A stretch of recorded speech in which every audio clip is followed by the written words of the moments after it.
Watching the Defectives, Special Edition, The Curious Case of the Peerage That Wasn't. Good evening. I am Barrett Holmes, the super-sleuth detective, muckraker extraordinaire, and part-time anthropologist studying the rare and migratory species known as the failed ex-Tory. Tonight's defective defector is none other than Nadine Dorries, aka Dossa Dorries, Mad Nard's Drunky McDorries, and Go Nard's author, parliamentarian, reality television enthusiast, and woman who once ate an ostrich and nuss on national television in the name of public service. Yes, we are dealing with layers. The Liverpool enigma spawned in 1950, 7 in Liverpool, Anne Field, a very unwanted lever bird, and Liverpool denies all knowledge of the exact time and place that young Nadine Vanessa Bargery entered the world, even if it was with grit, determination, and the unmistakable accent of someone who would one day accuse half her colleagues of being arrogant posh boys. It's a very tight, narrow clique of a certain group of people, and what they do is they act as a barrier and prevent Cameron and Osborne and others from actually really understanding or knowing what is happening in the rest of the country. Are they still, in your opinion, two posh boys who don't know the price of milk? Unfortunately, I think that not only are Cameron and Osborne two posh boys who don't know the price of milk, but they're two arrogant posh boys who show no remorse, no contrition, and no passion to want to understand the lives of others, and that is their real crime. Her father a bus driver turned lift operator, her upbringing council estate. Tories can so easily turn their backs on their working-class roots, it would seem. Her early life, nursing trainee in Warrington, soon to give Nurse Rat Ched a run for her money, no doubt. Now, my dear viewers, observe the pattern. Working-class origins nursing. Zambia. Community school headmistress. Entrepreneur. Founder of company kids-led sold to Bupar. This is what we in the deductive arts call a backstory, straight from the back orifice. Do note carefully, as contradiction lurks early on in our tale. When selected for Mid-Bedfordshire in 2005, Dorries described her triumph as being on merit alone. However, contemporary reports suggested Conservative AQ rather liked the idea of selecting, how shall we put this, a woman so mad nads took advantage of a form of Tory DEI. Curious, not damning, not criminal yet, just very curious. The backbencher who would be reformist, elected MP for Mid-Bedfordshire in 2005 for the Conservative Party. To this day, however, most of her old constituents at the time didn't know who she was. Even fewer of them had actually met her. She could well have been the blueprint for her new boss. Smeagol Frog Arge, in that you have more chance of seeing Lord Lucan than either of these two individuals in their constituencies. Have you seen Nadine Dorries? We've gone to great lengths to try and find Nadine Dorries, and we have a very big advert in the local paper. This is the Bedford Times and Citizen. Wanted, have you seen this woman? And not only that, we have posters, it's upside down, we have posters for lampposts as well. Do you know who that is? Nadine Dorries. And how do you know her? From being the local MP, or? I'm a celebrity. Either of you seen this woman? No? How likely is it she's going to turn up at that bus stop to get the 17A to Bedford High Street? Yeah, perhaps that's not the best idea in the world. Okay, let's get moving, H. You know her from I'm a Celebrity? I do, yes. But just to be absolutely clear, you haven't seen her. I haven't seen her in years. Charlie Shots start showing it to cars. Have you seen this woman? He's giving me a thumbs up. So I don't think that means he's seen her. I think it means he's a fan of the content. We are determined to find Nadine Dorries. If anyone has spotted her, please do let us know. Immediately, she did what all new MPs do. She attempted to change the world via private members' bills that had approximately the same life expectancy as a snowflake in July. She sought to reduce the abortion time limit. There's a pattern emerging here of failed ex-Tories. Some were nurses who are anti-abortion and have links to a US pro-life group, the Alliance Defending Freedom. who are funneling money through donations into Deformed, UK plc via donations and crypto. Deformed would abolish abortion in England. Through legislation do point this out to anyone who is thinking about voting for Deformed. Women's rights are going the way of the dough if Deformed get into power. The anti-abortion movement is extending from the US to the UK.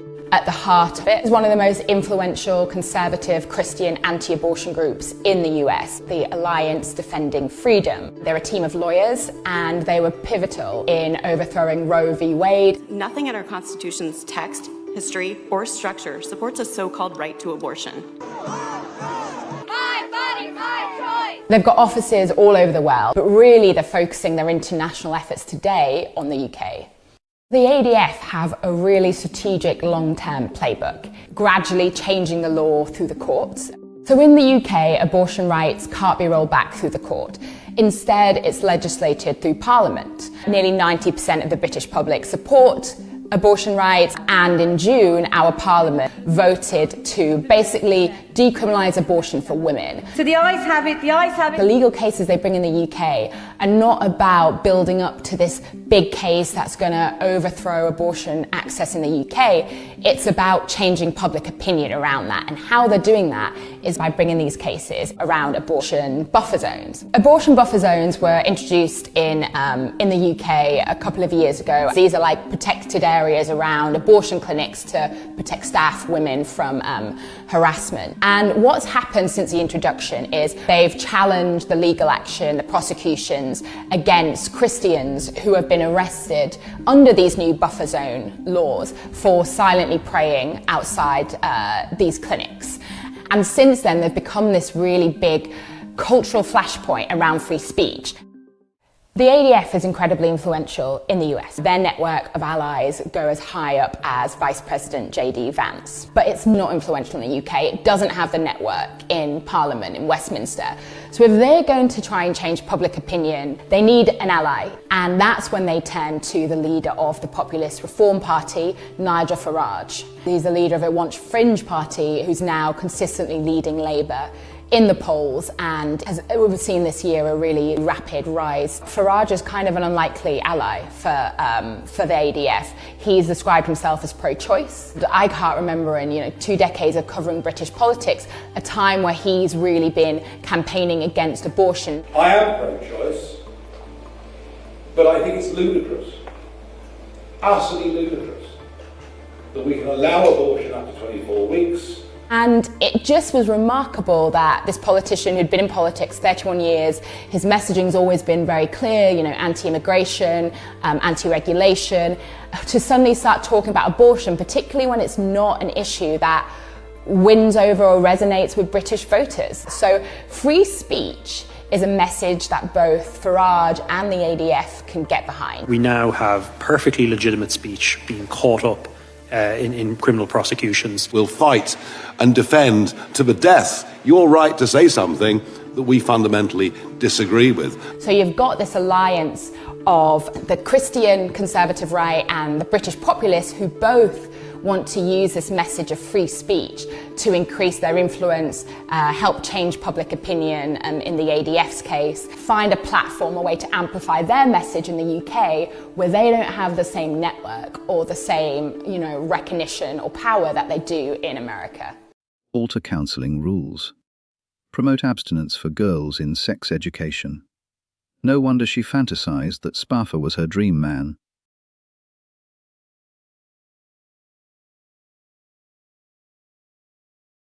And he, being of such an upstanding character, would never lie, would he? One of the things the Prime Minister said today in the House of Commons that was basically untrue, and clearly untrue, was his allegation that Keir Starmer was responsible for not prosecuting Jimmy Savile. How can you have a Prime Minister just repeating fake news like that? Oh, I have no idea the background of Keir Starmer, and I know it's that not true, and the Prime Minister repeated it. It's an old meme that's just repeated by Well, there were things that Keir Starmer theorists. said that someone who was the former Director of Public Prosecutions shouldn't have said at the dispatch box. He didn't say anything that wasn't true. He shouldn't have prejudged what a Met investigation was going to find. He didn't say anything that was untrue. Well, Boris Johnson said something that was untrue. He said things that were misled the House inappropriate. today. I don't believe that's the case. Well, it is what you're saying, that Keir Starmer was responsible. I don't for know. not I don't know the prosecute. details. Well, that's what the Prime Minister said. Well, you haven't he your shouldn't word have for said it, should he? Well, I think there are lots of things that Keir Starmer shouldn't have said. Well, there are clearly things that he said that aren't true. The Prime Minister now, whether tells the truth. whether they were deliberate lies or not has yet to be established. But he's clearly said things to the House that were not true. The Prime Minister tells the truth. The Prime Minister tells the truth. I mean, the truth is, you would support him no matter what, wouldn't you? One can only surmise that Mad Nads would dream about just how upstanding Spafa might actually be, if only Princess Carrie Nut hadn't stolen him away from her. She also attempted to remove Speaker John Bercow. Now, I have disagreed with colleagues before. I once accused Clotson of intellectual loafing. But attempting to oust the Speaker, that requires either extraordinary courage or an unusually optimistic assessment of one's numbers. She later described then Prime Minister David, Shiny Forehead Cameron, the Piggy Diddler allegedly, and the Chancellor George Osborne, as two arrogant posh boys. Now observe the delicious irony. A politician who had once benefited from Central Party enthusiasm for female representation. Tory DEI, if you will, criticising elite privilege. Ladies and gentlemen, British politics is not a system. It is performance art. The Jungle interlude, then in 2012, our defective story takes a turn not even a Victorian mind could have conceived. Without informing the Chief Whip, Dorries entered the Australian jungle to participate in I'm a non-entity, get me out of here. She lost the Tory whip. For those unfamiliar, losing the whip means you are temporarily cast out of your political tribe, like being voted off the island, but with more paperwork. In the jungle, she was repeatedly voted by the public to undertake Bush-Tucker trials, including one involving the consumption of an ostrich's anus. She managed 12 days in the camp, but your votes mean that Nadine has to leave the jungle. While she says her goodbyes, let's have a look at some of her jungle highlights. Stridge anus. Something's just gone up my shorts. I'm a celebrity, get me out! Now, as a detective, I must ask, what compels an elected member of Parliament to do this? As for her, it would be a form of cannibalism, one arsehole eating another. Public outreach, political rebranding, or the ancient British instinct to endure humiliation stoically. The whip was restored in 2013. Proof, if ever it were needed, that in politics, digestion is temporary and memory even more so. Twitter, daughters, and front teeth. In 2013, her daughter reportedly earned £40,000 as an office manager, despite living 96 miles away. Her sister later joined the payroll as a senior secretary. When questioned by journalist Ben Glaze, Dorries tweeted, "Be seen within a mile of my daughters, and I will nail your balls to the floor, using your own front teeth." Ah yes, the language of measured statesmanship is so adorable.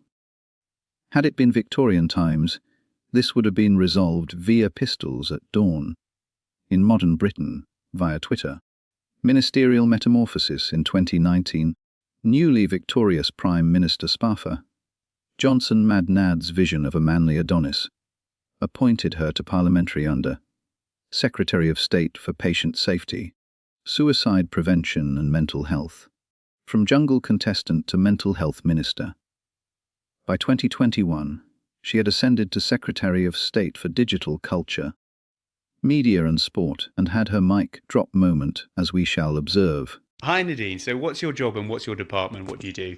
So I'm Secretary of State for the Department of Digital Culture, Media and Sport, which means that we're responsible for making sure you have super fast broadband in your home. That means you can downstream your movies. We're responsible for making sure the internet's a safe place for you to go to. We want to make the internet in the UK the safest internet in the world.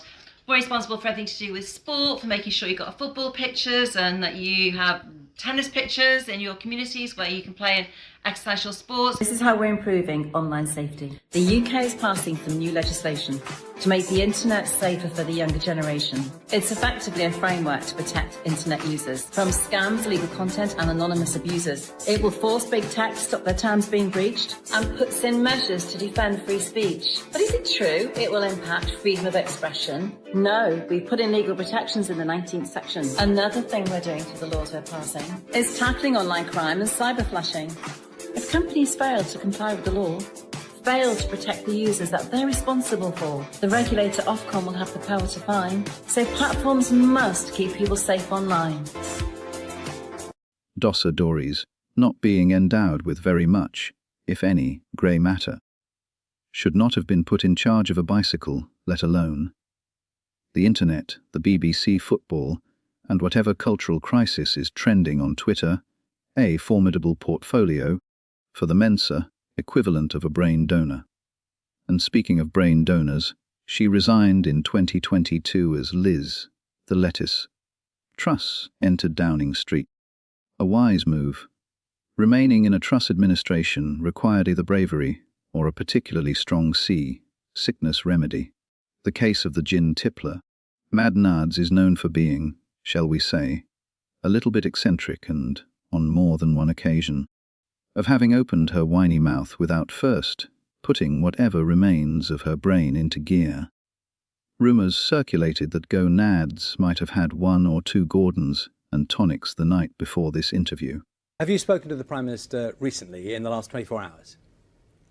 Why? Why are you asking me that question? I'd like to know. We've communicated. I'm really confused. Is that a difficult question? I'm just asking if you've spoken to the Prime Minister in the last 24 hours. We have communicated. Okay. What has he communicated to you? Well, I'm not going to tell you the extent of my communications with the Prime Minister. I mean, I've answered your question. We have communicated. What is your next question? My question is a pretty fundamental one, which is the impression we're supposed to take now that Boris Johnson admits that things should have been done differently, and I think that's his words, and I'm not trying to change any meanings around that. The implication of that is somehow a different Boris Johnson is emerging. Is he exactly the same in your book? So your question was actually very open-ended and non-specific. But what I would say is that the Prime Minister, when he appeared before the 22 committee last week, promised change. And I think anybody who picks up a newspaper or reads a newspaper, receives a television news bulletin can see that a huge amount of change is underway at present, particularly in number 10. I will let you be the judge of that. Although it does look very suspicious and earned her the nickname of Drunky McDorries. The great peerage mystery. Now comes the true Homesian intrigue.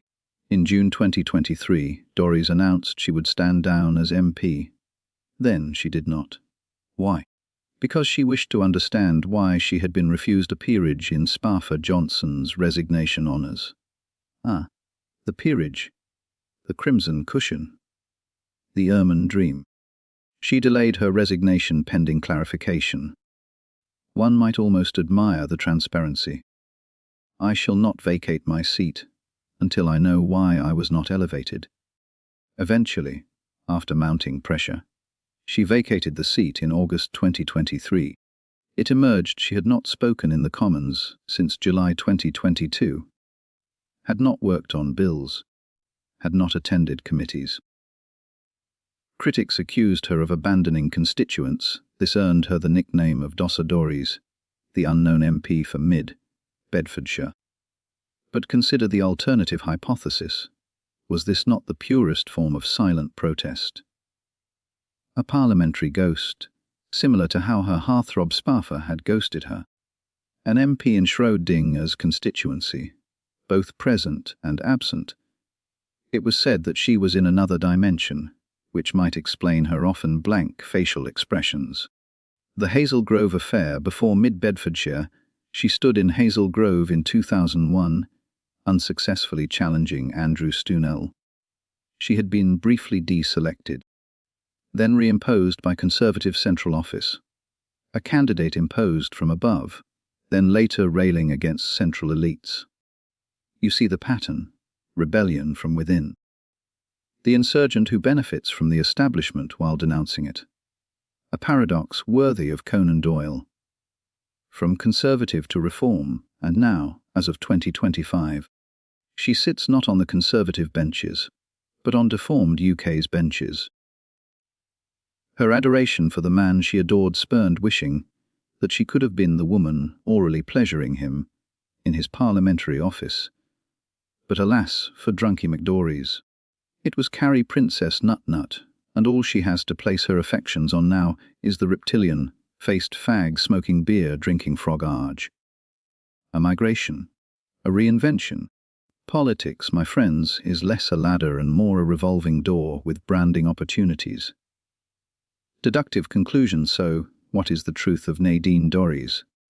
Is she the council estate scouser who defied elite condescension? The reality TV MP who lost and regained the whip? The minister elevated by Spaffer Johnson? The would-be peer who paused resignation? The Twitter duelist? The silent MP? The answer, dear viewers, is elementary. She is all of them. She will make a grand deformed member, as she is too dense to do anything else. Politics is not a straight narrative. It is a college of reinventions. Some eat ostrich and us. Some eat their words. Some do both. In the grand theatre that is Westminster, we detectives do more than just merely watch. We patiently observe. We deduce. We occasionally wince. And we always ask, is this incompetence or design? Until next time, this has been Watching the Defectives. I am Barrett Holmes. Come back and join me soon, as I trudge through the mire of those defective defectors, so that you don't have to. And if you would like more of my diligent sleuthing into these repulsive reprobates that are jumping into the failed Tory recycling bin, calling itself deformed, then follow these instructions. You can stroke them, caress them, tickle them, or even press them. It's entirely up to you what you do with the like and Subbscribble buttons in the privacy of your own home. Just do it. You know you want to.